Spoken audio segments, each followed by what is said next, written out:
colleagues, that's really critical. Like Senatrice Saint-Germain, my question is about international students. International students, Canadian students, their host universities, Universities Canada are all very concerned, as you probably are aware, that these very legitimate international students who attend our Canadian universities and are present and potential future contributors to Canadian society have been left out of this very important CESB benefit.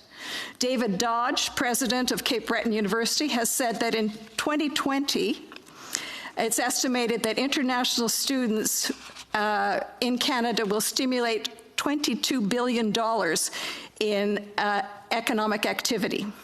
Could you explain why this exclusionary decision, I know you said it's connected to your criteria for loans and grants, was taken, and could you please let us know if you would consider adjusting the eligibility criteria for the CESB to include these important international students who are here in Canada now?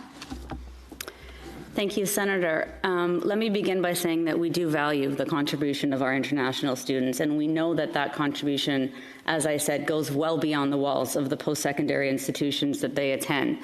I've also mentioned, which I think is an important piece of this conversation, that they are eligible for the CERB.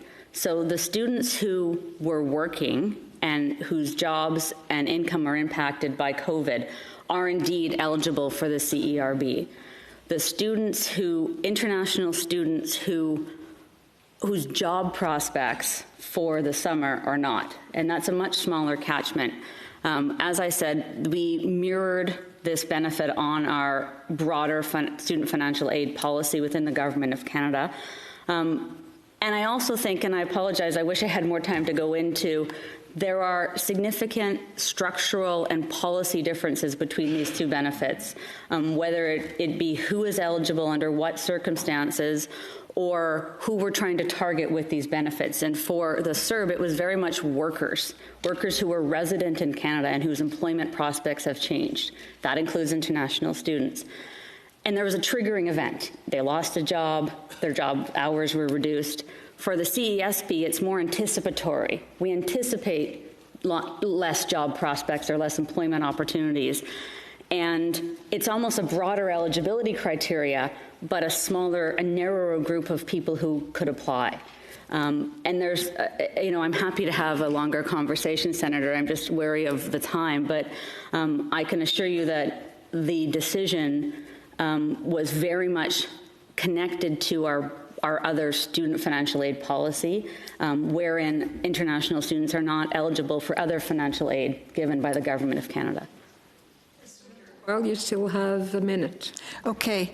Thank you very much, Minister Qualtrough. I hear what you're saying. I don't necessarily like the answer. I know that we're anticipating 1 million possible applicants for the CESB. When I asked in a technical briefing about the CERB and student participation there, they said 800,000. I couldn't get numbers on international students within those, and so I don't know how many international students are falling between the cracks. Do you have any idea?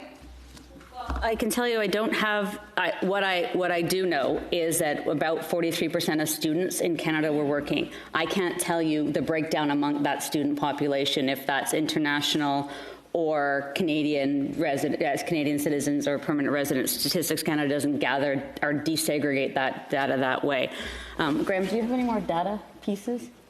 So what we are going to do as the benefit moves along is we're going to run the SIN numbers, and the SIN numbers actually for international students have a different code associated with them.